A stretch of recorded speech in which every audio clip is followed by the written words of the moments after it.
উপস্থিত হয়ে এই সমাবেশকে মহিমান্বিত করেছেন, ঐতিহাসিক ভিত্তি দিয়েছেন এবং উনার শত ব্যস্ততার মধ্যেও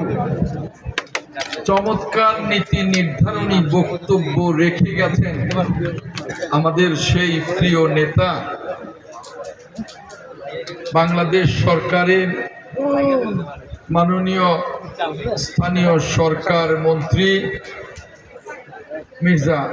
ফখরুল ইসলাম আলমগীর এমপি সাহেব। আজকে এখানে উপস্থিত আছেন গণপ্রজাতন্ত্রী বাংলাদেশ সরকারের মুক্তিযুদ্ধ বিষয়ক মাননীয় প্রতিমন্ত্রী, আমাদের মুক্তিযুদ্ধের সময় যিনি ঢাকার মুক্তিযোদ্ধা রণাঙ্গনকে নেতৃত্ব দিয়েছেন,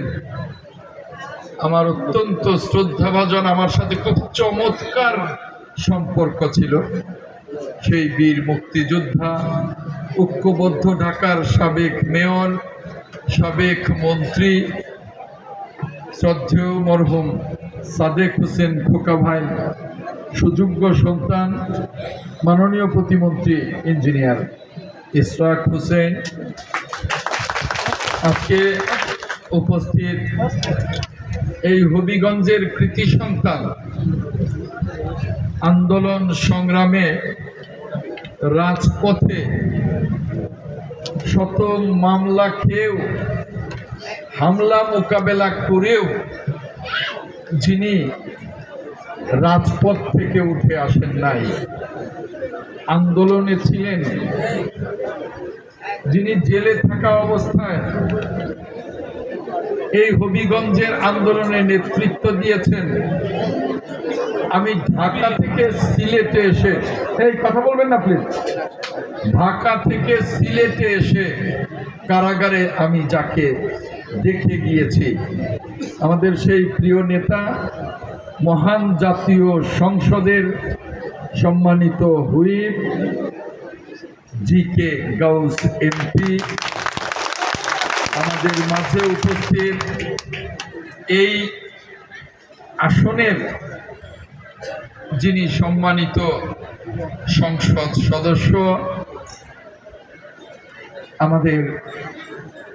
জনাব এস.এম. ফয়সল সাহেব, আমাদের হবিগঞ্জের আরেক কৃতি সন্তান,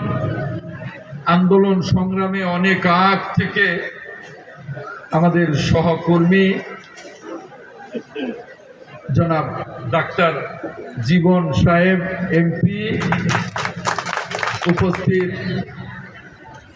মুক্তিযোদ্ধা কমান্ড কাউন্সিলের, মুক্তিযোদ্ধা সংসদ কমান্ড কাউন্সিলের সম্মানিত আহ্বায়ক, বীর মুক্তিযোদ্ধা নায়েম জাহাঙ্গীর,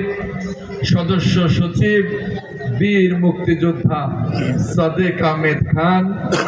আমাদের মাঝে উপস্থিত এই হবিগঞ্জ জেলার সম্মানিত ডিসি সাহেব, সম্মানিত এসপি সাহেব, মঞ্চে উপস্থিত বীর মুক্তিযোদ্ধা বৃন্দ, সকল পর্যায়ের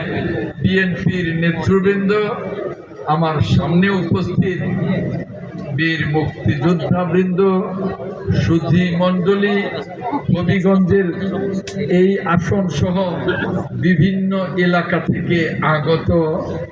ভাই ও বোনেরা, আসসালামু আলাইকুম, আদাব। আসসালামু আলাইকুম, আদাব। আমি কিছু বলবার আগে শ্রদ্ধা নিবেদন করতে চাই আমাদের প্রিয় নেতা, মহান মুক্তিযুদ্ধের মহান ঘোষক, রণাঙ্গনের মুক্তিযোদ্ধা, আধুনিক বাংলাদেশের রূপকার শহীদ রাষ্ট্রপতি জিয়াউর রহমানের আত্মার প্রতি শ্রদ্ধা নিবেদন করছি। শ্রদ্ধা নিবেদন করছি গণতন্ত্রের আজন্ম যোদ্ধা